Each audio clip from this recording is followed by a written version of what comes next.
Hi, my name is Jay Ozo.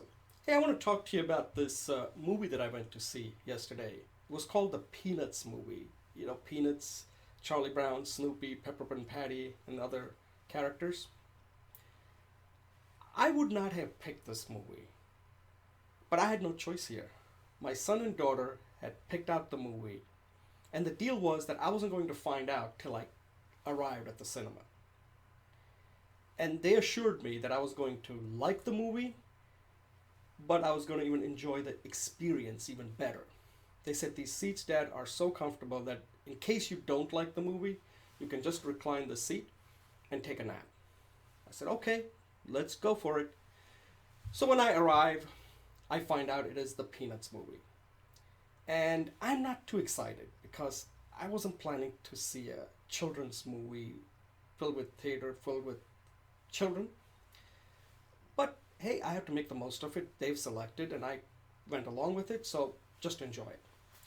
In the beginning of the movie, I wasn't really getting into it. But then, somewhere a little bit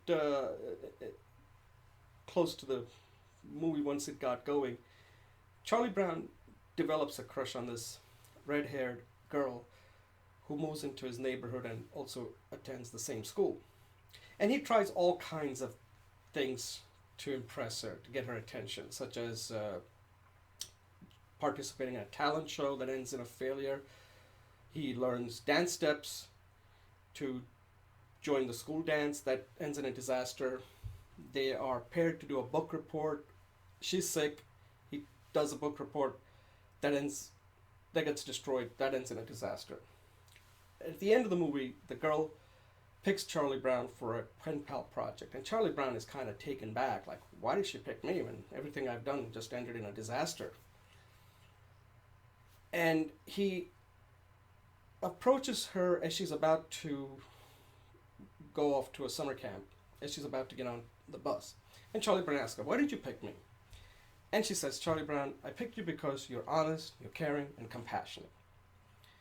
And Charlie Brown was taken back, like, whoa, is that all you were looking for? Why did I go through all this trouble trying to get your attention and trying to impress you? So there is a real important lesson here, even though this was a children's movie, but we all deal with this, is that we don't have conversation with people. We tend to assume a lot. And we sometimes don't have conversation because we're not comfortable having conversation. And I tell people, get in front of the camera like I am and just start talking. Just get comfortable.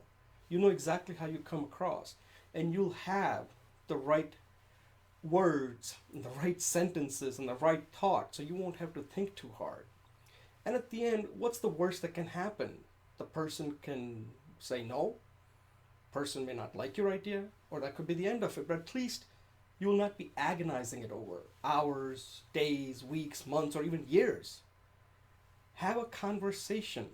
I have this saying, I have to say, that don't think for others and don't think that others know how you think.